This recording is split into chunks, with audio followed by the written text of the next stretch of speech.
Welcome to MT. Hope you enjoy the video. Of all the subjects we've covered so far and are about to cover, none is more important than covering the disciplines for success. What's at the core of achieving the good life? The major key to the good life. The major key is not in learning how to set goals. It is not in learning how to better manage your time. It is not in mastering the attributes of leadership. Every day in 1,000 different ways, we are trying to improve ourselves by learning how to do things.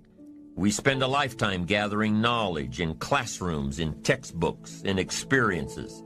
Now, if knowledge is power, if knowledge is the forerunner to success, then why do we fall short of our objectives? Why, in spite of all our knowledge and in spite of our collective experiences, do we find ourselves aimlessly wandering, settling for a life of existence rather than a life of substance? There may be many answers to this question. Your answers may be different than your associates or your spouses or your friends. While there may be many answers to this question, the fundamental answer is the absence of discipline. Applying all that we know. That's the key word, discipline, self-discipline. We might add one more word here, consistent. Consistent self-discipline. It doesn't really matter how smart you are or how much you know if you don't use it. It doesn't really matter that you graduated magna cum laude if you're stuck in a low-paying job. It doesn't really matter if you attended every seminar that comes to town if you don't apply what you've learned. Better than knowledge is applied knowledge. And once we've applied our knowledge, we must study the results of that process. Apply our knowledge, study the results, refine our approach. Finally, by trying and observing and refining and trying again, our knowledge will inevitably produce worthy results, admirable results. And with the joy and results of our efforts, we continue to apply, to learn, to observe, to fuel our ambition with the positive reinforcement of continued progress. Pretty soon, we'll find that we're swept into a spiral of achievement, a vertical rise to success. And the ecstasy of that total experience makes for a life of triumph over tragedy, dullness, and mediocrity. But for this whole process to work for us, we must first master the art of discipline, self-discipline, consistent self-discipline. It takes consistent self-discipline to master the art of setting goals, to master the art of time management, to master the art of leadership, to master the art of parenting and relationships. If we don't make consistent self-discipline part of our daily lives, the results we seek will be sporadic and elusive. It takes a consistent effort to truly manage our valuable time, or we'll be consistently frustrated. Our time will be eaten up by others whose demands are stronger than our own. It takes discipline to conquer the nagging voices in our minds, the fear of failure, the fear of success, the fear of poverty, the fear of a broken heart. It takes discipline to keep trying when that nagging voice within us brings up the possibility of failure. It takes discipline to admit our errors and recognize our limitations. The voice of the human ego speaks to all of us. Sometimes the voice of ego says that we should magnify our value beyond our results.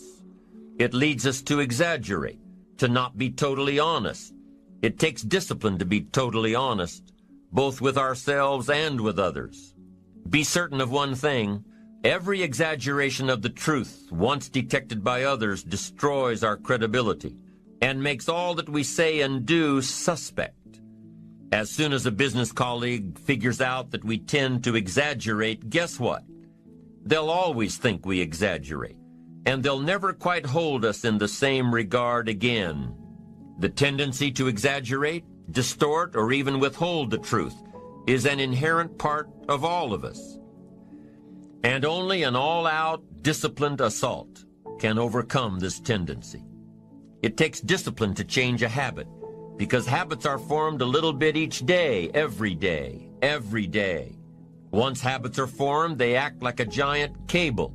They act like a nearly unbreakable instinct that only long-term disciplined activity can change. We must unweave every strand of the cable of habits slowly and methodically until the cable that once held us in bondage becomes nothing more than scattered strands of wire. It takes the consistent application of a new discipline, a more desirable one, to overcome one which is less desirable. It takes discipline to plan. It takes discipline to execute our plan. It takes discipline to look with full objectivity at the results of our applied plan.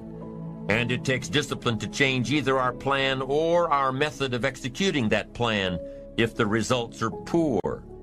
It takes discipline to be firm when the world throws opinions at our feet. It takes discipline to ponder the value of someone else's opinion when our pride and our arrogance leads us to believe that we are the only ones with the answers. Discipline is a constant human awareness of the need for action and a conscious act by us to implement that action. Discipline is an awareness of the constant need for action and a conscious act to implement that action. If our awareness and our implementations occur at the same time, then we begin a valued sequence of disciplined activity. Now here's the other side of discipline.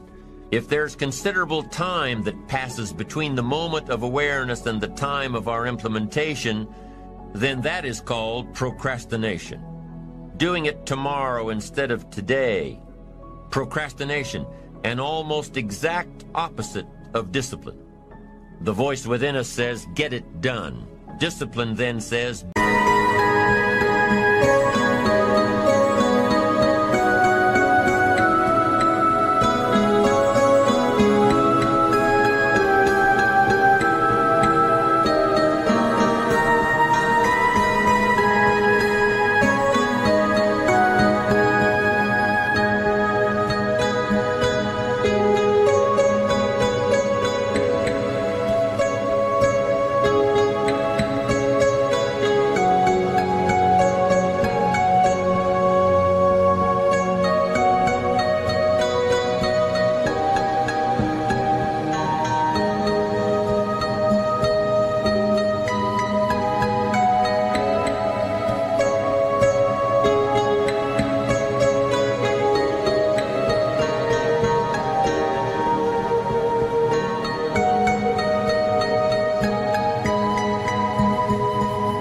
do it now.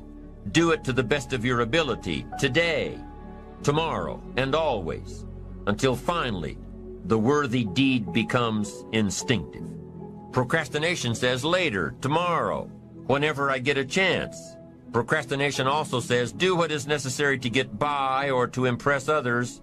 Do what you can, but not what you must. In every circumstance we face, we are constantly presented with these two choices. Do it now or do it later. Discipline and procrastination. A choice between a disciplined existence bearing the fruit of achievement and contentment, or procrastination, the easy life for which the future will bear no fruit, only the bare branches of mediocrity. The rewards of a disciplined life are great, but they're often delayed until some time in the future. The rewards for the lack of discipline are immediate, but they are minor in comparison to the immeasurable rewards of consistent self-discipline.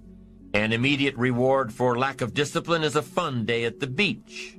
A future reward of discipline is owning the beach. For most, we choose today's pleasure rather than tomorrow's fortune. So how can you get rid of the easy distractions? How can you keep your mind on what you're trying to do? How can you keep an attitude of doing it all and doing it now? How can you make the choice of discipline over procrastination? How can you stay focused on your ambitions? How can you avoid conversations at the water cooler? You can keep your focus on your work. You can get it done today instead of tomorrow. You've got to really work on your consistent self-discipline on a daily basis, or you'll find yourself distracted. Distracted by negative thoughts, distracted by negative people, distracted by water cooler chatter, and pretty soon, depending on the type of people you've associated with, distracted by your doubts within yourself. Never underestimate the power of influence and associations. And never underestimate the power of your own consistent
self-discipline. Now let's take a closer look at discipline.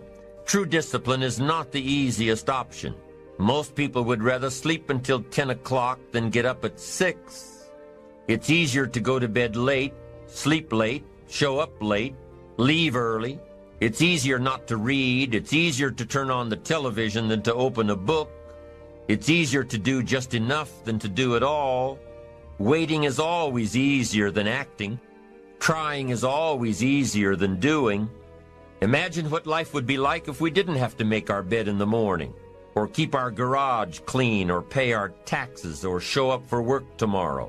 Wouldn't it be fascinating if we didn't have to do these things? Wouldn't it be fascinating? What do you suppose would become of us? You're right, not much. For whatever the reason, the system we live in and contribute to is designed to make the easiest things in life the most unprofitable. Profitable seems to be the most difficult. Our world is and always will be a constant battle between the life of ease and its momentary rewards and a life of discipline and its far more significant rewards. Each has its own price, the price of discipline or the price of regret. We will pay one or the other. What we wish we had done is the voice of regret, speaking in a sorrowful tone at a time when there is no going back. This is regret. No second chance. No what would I do differently. Choose one or the other, but both will have their price, the price of discipline or the price of regret. One costs pennies, the other a fortune.